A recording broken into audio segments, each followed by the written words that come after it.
Happy Tuesday, Stampers. Today is going to be embossing folders part 2. There were just so many things that I didn't get to put in the part 1, and I'm trying to keep the videos fairly short. So I thought we'd go over a few more ways you can use embossing folders today. If you can see, this is a tag that I made that I wanted lots of glitz and glitter. I used this tape that you can use, I think they use it for like dryer hoses and things. And I took some of this tape and I put it on a piece of cardstock because it's got a sticky back. And then I ran it through the embossing folder. So you can see I tried some different kinds here. Did the dots upside down, the dots right side up. I did some stripes and tried some different things. I even did the snowflakes in one of them, and I think that they turned out really cool. So if you don't have any of that tape, of course you can get it very cheap at the hardware store, or you can also, if you have an adhesive backed paper, you could put aluminum foil on it and get the same effect. You cannot use the aluminum foil by itself because it doesn't have enough thickness. It will just flatten right out as soon as you're done. Okay, so another thing that you could do with a kind of a different material is acetate sheets. So I don't know if you can see, this is a clear sheet, kind of like a transparency. And I ran it through this embossing folder and then put some blue color on it. And if you put that against a white background, that would make a really cool, like an underwater thing. You could put some fish on top or something. Again, so you can run acetate through. Okay, so then on this one here, I have this embossing folder, which are some flowers coming down here.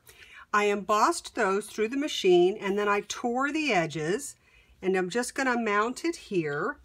But in the meantime, then I can take my blender pen and my ink, and I can use that to color. See, to color in like some of the leaves and stuff, and that gives your embossing a little bit more definition without being too, specific. It's just giving a hint of color here and there, and I think that that turned out really neat. Okay, so we'll do one more before I actually send something through the embossing machine.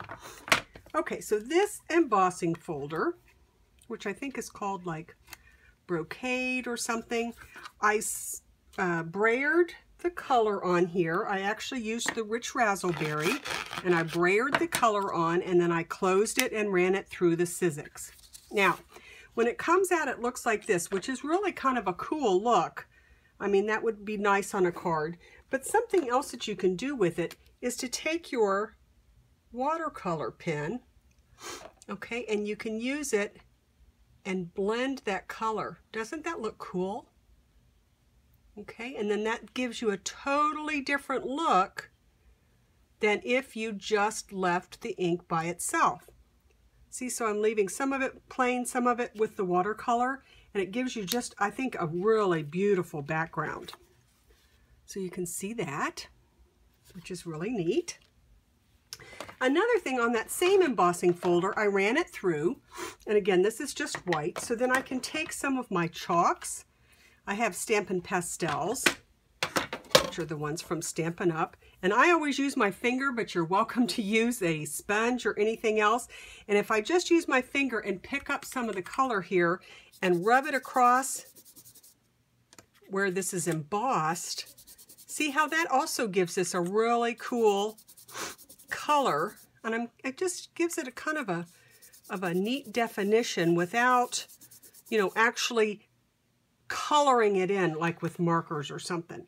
So that gives you a neat background.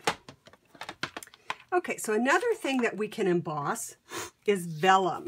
Okay, and vellum is kind of a clear paper. So there are two kinds of vellum. There's vellum paper, which is very thin, and then there's vellum cardstock, which is what this is, which is a little bit thicker. So again, sorry if the camera's going to move here, but I wanted to run this through. So I have just my gently falling embossing folder where it kind of looks like snow falling. So I'll just put this in here between my two sheets and run it through.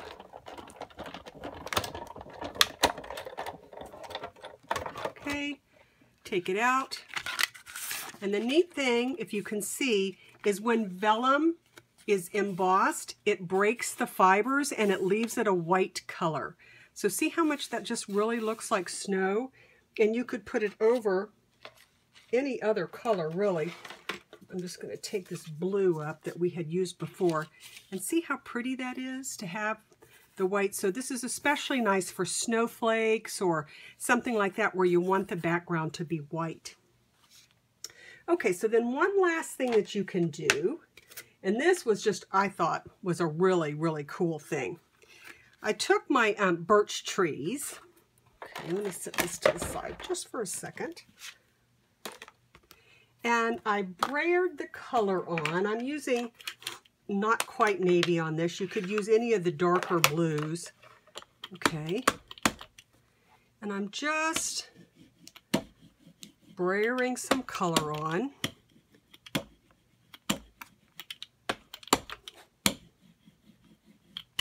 Okay, and you notice I'm leaving kind of a white spot here. That's because I'm going to stamp something in there. And when I stamp it, you're going to see that it's going to look like then it's behind the trees when I run the embossing folder through. So I've got this car, okay, and this is the Early Espresso ink. Whoops, sorry for the beeping in the background. And I'm going to stamp it right on here. Okay, and you can kind of see that it's there. And then I'll put my paper in, close the folder. Again, I'm going to run it through. Whoops, sorry for the movement there. Run it through the Sizzix. And again, I'm using the Sizzix this time instead of the textured impressions because this is one of the larger folders. Let me set that off to the side. Okay, so when you take this out, again, you can see, looks like I got some blue there, where the truck looks like it's behind the trees. So I'm just going to show you on this one, I actually took my watercolor brush and again, pulled some of this color out, and then I colored in the truck itself. But I just think that's really cool that the truck looks like it's behind the trees. So you could do the same thing with like fir trees, you know, pine trees or something else to make them look like they are behind these trees. So I hope maybe you've gotten some more good ideas, and I look forward to seeing you soon. Thanks.